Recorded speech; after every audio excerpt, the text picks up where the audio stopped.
নতুন একটা ভিডিওতে আপনাদের সবাইকে সুস্বাগত।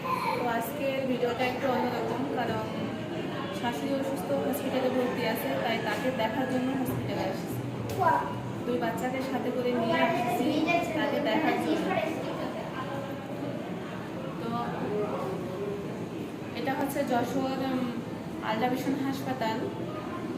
তো সেখানে আমার শাশুড়ি দীর্ঘ 4 দিন ধরে ভর্তি আছে।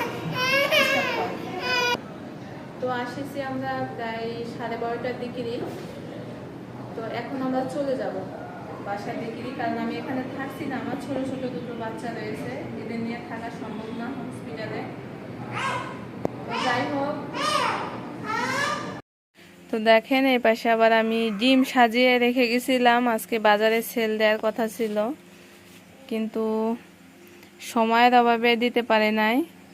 তো এখানে কয় খাসি ডিম আছে? 1 2 3 4 5 6 7 8 9 10। তো এখানে 10 খাসি ডিম রয়েছে। 11 খাসি ছিল, 1 খাসি আমি আমার শাশুড়ির জন্য নিয়ে গেছিলাম। তো এই 10 খাসি ডিম বাজারে সেল দেওয়ার কথা ছিল, দিতে পারেনি। এখানে 2 দিনকে ডিম রয়েছে, 2 দিনকে 11 খাসি ডিম হলো। তো এপাশে আবার আমাদের বাজার করে নিয়ে এসেছে। তো দেখি কি বাজার।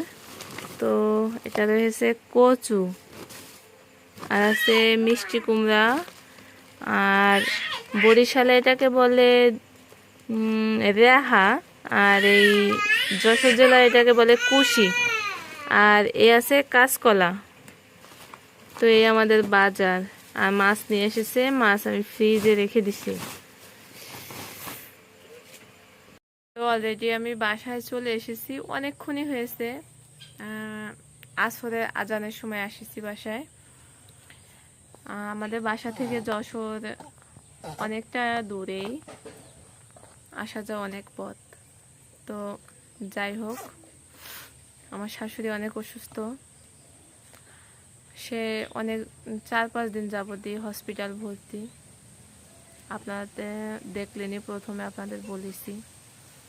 তো এর মাঝে আমার যাওয়া হয়নি দেখতে, তাই ভাবলাম আজকে একটু যাই, কারণ আমার দুটো বাচ্চা নিয়ে পথে বেরোনো আমার খুব কষ্ট।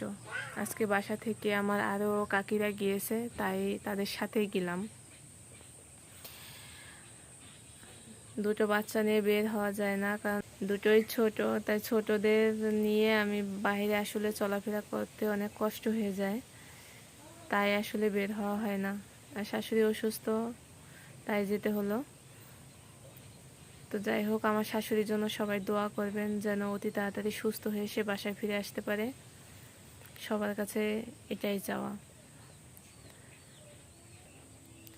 তো আজকের ভিডিওটা এখানেই শেষ করলাম। সবাই ভালো থাকবেন, আপনাদের জন্য দোয়া রইল। আল্লাহ হাফেজ।